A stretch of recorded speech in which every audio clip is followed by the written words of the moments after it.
배꼽 인사. 안녕하세요. 안녕하세요. 위클리브의 문희정입니다. 이학범입니다. 제가 동물병원을 처음 갔을 때 진짜 놀랐던 게 뭐냐면 동물병원인데 동물치료에 사람용 의약품을 상당히 많이 쓰더라고요. 맞습니다. 따지자면은 이제 인체용 의약품을 네. 동물용 의약품보다 조금 더 많은 비율로 사용하고 있습니다. 근데 이제 뭐 사람하고 동물의 크기 차이가 나니까 킬로그램을 계산해가지고 이제 사용을 하는 거죠. 자, 이 얘기를 왜 했느냐? 규제심판부가 인체의약품 제조시설에서 반려동물 의약품 생산을 허용하라 이렇게 농식품부에 권고를 했다라는 뉴스가 나왔어요. 네. 지난해에 생긴 새로운 제도라고 할 수 있는 규제심판부가 민간 전문가들이 개선해야 될 규제에 대해서 논의를 하면서 권고를 하는 그런 제도입니다. 네. 민간 전문가가 동물용 의약품과 관련해가지고 이런 권고를 내놨다. 네. 이거 굉장히 의미가 있죠. 맞습니다. 어떤 내용이냐면요. 현재 인체용 의약품과 동물용 의약품의 인허가 절차, 소관 부서가 이원화되어 있습니다. 완전히 다르다. 네, 인체약은 식약처, 동물약은 농식품부 산하의 농림수산검역본부에서 하거든요. 그러니까 만약에 인체용 의약품 회사가 동물약을 만들려고 하면은 당연히 동물 전용 제조시설을 따로 만들고 농림수산검역본부에 별도로 인허가를 이제 받아야 합니다. 근데 인체약 회사들이 이걸 이제 과도한 규제라고 계속 규제 개선을 해달라고 요구를 해왔습니다. 약품 제조 회사 입장에서 보면은 인체약 만드는 시설에서 그대로 동물용 의약품도 만들면 되는데 왜 그렇죠. 이걸 굳이 분리를 해야 되느냐? 같은 라인에서 생산을 좀 해달라 이런 요청을 한 거잖아요. 맞습니다. 인체약 제조 품질 관리 기준 KGMP라고 하죠. 이게 사실은 동물 쪽보다 더 엄격하거든요. 사람이 쓰는 거니까 훨씬 그렇죠. 엄격하죠. 그다음에 미국, 유럽, 일본 등 다른 나라에서도 인체용 시설에서 동물용 의약품 생산을 허용하고 있기 때문에 우리나라도 이제 허용을 해달라 이런 요구가 이제 계속 있었던 거죠. 자, 이렇게만 들으면 이거 허용을 해주지 왜 지금까지 안 해줬대? 라는 의구심이 들거든요. 맞습니다. 인체용 제조사에서 이걸 요구한 게 벌써 몇 년이 됐는데 아직까지 네. 이게 허용이 안 되어 있었어요. 그 이유는 일단 약품 관리 체계가 좀 혼란스러워질 수 있다.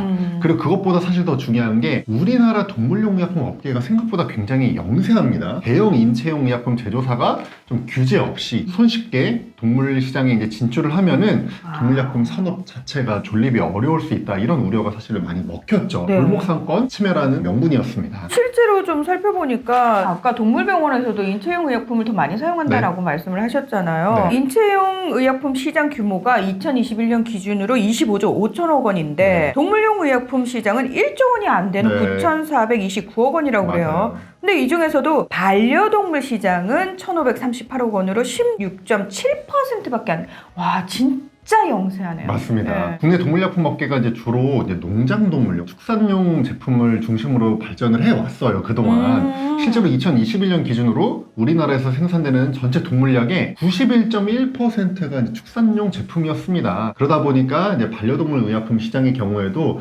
수입 제품 비중이 73.9%에 육박할 정도로 동물약품 시장도 작고 반려동물 시장은 더 작고 그 작은 시장도 수입 제품에 굉장히 의존하고 있는 상황이라고 보시면 됩니다. 그냥 처음에 얘기 들었을 때는 이게 좀 영세한 편이니까 이 시장을 어느 정도 보장을 좀 해줄 필요가 있겠구나라는 생각이 들었는데 아니 그렇다고 해서 약이 안 필요한 게 아니고 대부분의 약을 수입을 한다? 그러면 이걸 좀 현실적으로 바꿀 필요가 있지 않겠느냐라는 생각이 또 얼핏 들거든요. 네. 그래서 사실 이런 업계 어려움이 이번에 좀 고려가 돼서 규제 개선 권고가 나온 겁니다. 일단 대상 동물이 축산은 빠졌어요. 반려동물용만 딱 제한이 됐고요. 그리고 생산할 수 있는 약도 국내에서 아직 동물용으로 허가받지 않은 성분 그리고 인체용 동물용으로 둘 다 허가가 받아져 있는 성분인데 그 중에서도 기존 업계의 역량이 크지 않을 22개 성분만으로 허용을 제한을 했습니다. 네, 굉장히 신중을 좀 기하는 얘기인데 문제는 이게 권고예요. 네. 우리가 권고라는 얘기를 참 많이 듣는데 이거는 법적 강제 의무가 아닙니다. 그쵸, 말 그대로 권고이긴 한데요. 권고. 이 규제심판부가 국무총리실 산하에 만든 제도거든요. 그러니까 총리실의 권고기 때문에 아마 농식품부도 거절하기는 어렵지 않을까?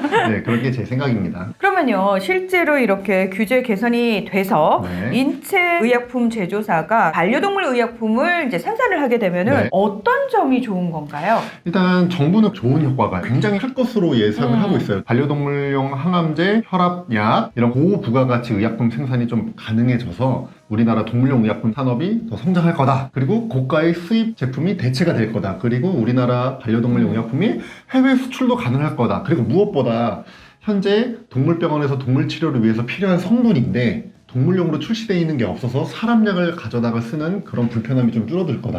아. 동물용으로 나오니까 조금 더 유통도 쉬울 거고 좀 편하게 사용할 수 있을 거다. 이런 긍정적인 얘기를 했습니다. 수의사 선생님들이 쪼개고 계산해가지고 막 쓰던 거를 이제는 딱 정해서 나오니까 편하긴 할 수 있는데 어떤 거든 장점만 있는 건 아니거든요. 네. 우려되는 사항도 있을 것 같아요. 맞습니다. 이 약사 예외 조항 때문에 우려가 나오는데요. 지금 22개 성분만 허용을 해줬잖아요. 네. 이 성분 중에 상당수가 수의사 처방 대상 성분입니다. 근데 이제 우리 수의사 처방제에 약사 예외 조항이라는 게 있어서 수의사 처방전 없이 수의사 처방 대상 약품도 동물약국에서 그냥 보호자에게 판매해도 불법이 아니잖아요. 그러니까 이게 말이 안 된다고 그랬잖아요. 수의사 처방전이 있어야 되는 약품인데 약사가 그냥 팔려고 하면 팔 수 있다. 네, 처방전이 없어도 네. 불법이 아니다. 황당하죠? 근데 이 22개 성분 중에 지금 국소 마취제도 있고 진정제도 있고 부교감 신경 차단제도 있고 그러거든요. 이게 모두 수의사 처방전 없이 동물약국을 통해서 이제 판매가 될 수 있다.